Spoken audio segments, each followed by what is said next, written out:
Друзья, приветствую вас, дневной обзор. Давайте рассмотрим текущую ситуацию, и я постараюсь ответить на те вопросы по акциям, которые имеют место быть. Так, давайте начнем. Рубль-доллар, USD Tomorrow, часовой таймфрейм. С утра прорыв не удался наверх. Соответственно, сейчас пошло движение. Цель этого движения потестить 74,7. Вот 74,7, если пробивается, то следующая цель движения наиболее вероятно 74,1. Если пробоя не будет, то мы до вечера вот в этом боковике, у которого нижняя граница 74,7, верхняя граница 75,1, так и будем находиться. Так, друзья, вопрос был по Яндексу. Что ожидается с Яндексом? Ну, смотрите, Яндекс, вот этот дневной таймфрейм, у нас произошел разворот 4500. Сильная поддержка у него. И на текущий момент, сейчас мы поставим более короткий таймфрейм. Этот разворот, 4-часовой таймфрейм, вот разворот, который произошел 23 апреля, он здесь, была попытка его захлебнуть. Тем не менее, если не будет пробития 4650, то вот эта вся формация весьма вероятно будет выкуплена, и он пойдет отсюда, цель движения будет 4870. Если сейчас 4650 пробивается, он уходит тестировать 4550 и 4500. Вот пробой 4500 его очень сильно укатает вниз. Пока на текущий момент нельзя сказать, что здесь произошел разворот, попытка разворота, который подтвердится, если вот этот уровень будет пробит. Если не будет пробит, он здесь соберется с мыслями и рванет наверх. Так, друзья, далее вопрос был по Netflix. Это американская бумага. В общем-то, конкурент, сразивший Disney своими сериалами. Это недельный график. Что здесь примечательно? На текущий момент вот у него решается судьба. Пойдет, не пойдет движение с целью пробить 490. 490 у него как раз тот уровень, который в случае пробития, ну, во-первых, сразу возникает импульс движения на 460. И потом, скорее всего, на этом движении не закончится, пойдет на 405-400, вот сюда вот. Переходя на дневной таймфрейм, хотел заметить, что здесь особых-то сигналов на то, что он пробьет 490, пока нету. Наиболее вероятно, сейчас вот здесь происходит консолидация. И в том случае, если 490 останется неповрежденным, он попытается пойти наверх. Ну, здесь первая цель движения будет 530. И потом закрыть этот гэп, сходить на 550. Переходя на 4-часовик, здесь в общем-то все вот эти доводы, они подтверждаются. Бумага находится в консолидации от 500 до 516. Соответственно, пробой 490 смывает ее на 460. Но есть здесь больше оснований на то, что все-таки вот вся эта движуха, она разрешится.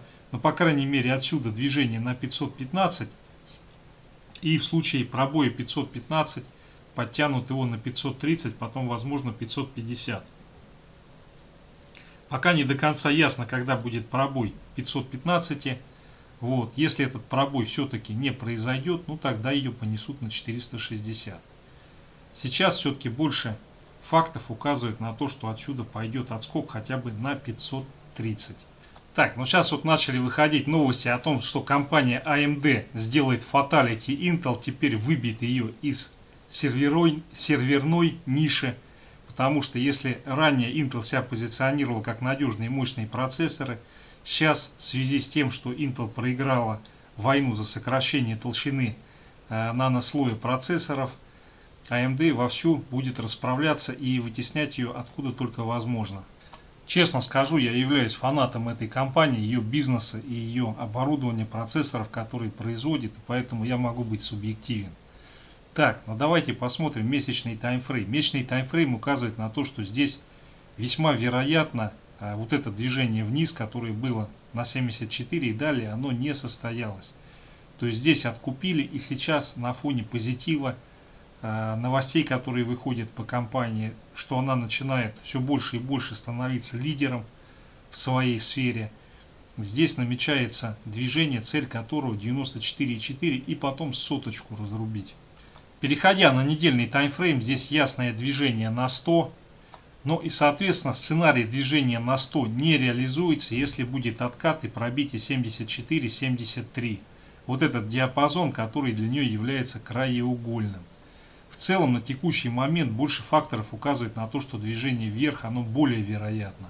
Так, ну вот исходя из дневного графика, вчера не очень хорошо отторговались. Есть попытка коррекционного отката.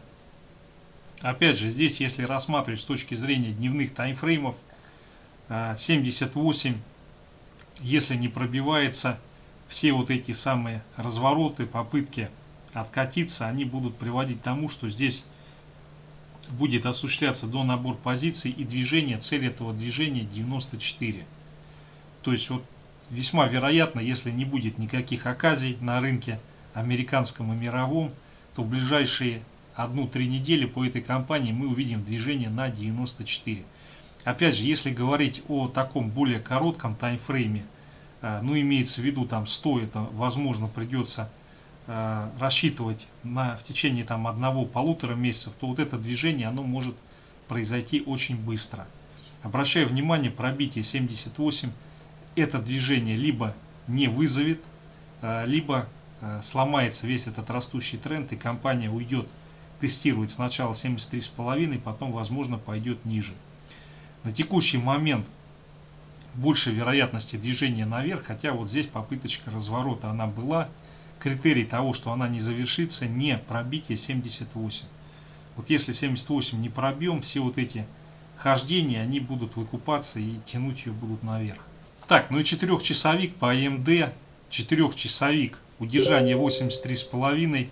Сегодня, завтра вызовет, что эти акции пойдут наверх и цель движения будет 93-94. Так, друзья, далее вопрос был по Киви. Что делать с Киви? Недельный таймфрейм. Ну что, Киви прессуют все, и ЦБ прессует, и крупные банки прессуют, и другие IT-компании прессуют. Поэтому, конечно, Киви, наверное, будут пытаться задавить. Так, но переходя с недельки на дневной таймфрейм, идет, конечно, здесь движение вниз, цель его потестить 750, и возможно тогда уже провалиться на 732. Но если опираться на 4-часовик, то у Киви здесь не все еще потеряно.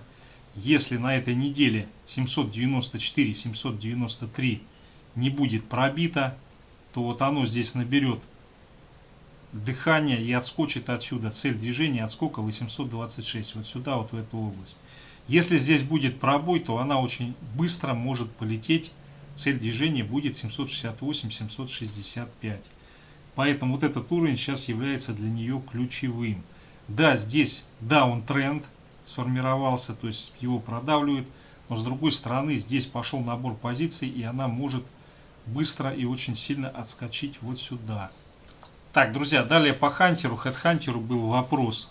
Недельный таймфрейм, ну здесь, конечно, феерический рост идет.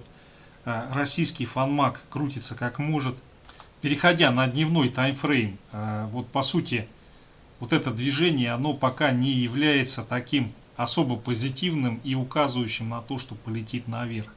Предпосылки есть, но вот раздача очень большая была в районе 2970. Так, ну и 4-часовик. По 4-часовику у нас, к сожалению, разворот. И текущая цель движения по 4-часовику находится в районе 2800. Переходим на часовик. Здесь идет движение, у которого первая цель это 2900, 2905, вот сюда вот. И далее в случае пробоя 2865 полетит оно пониже, цель движения 2690, 2685.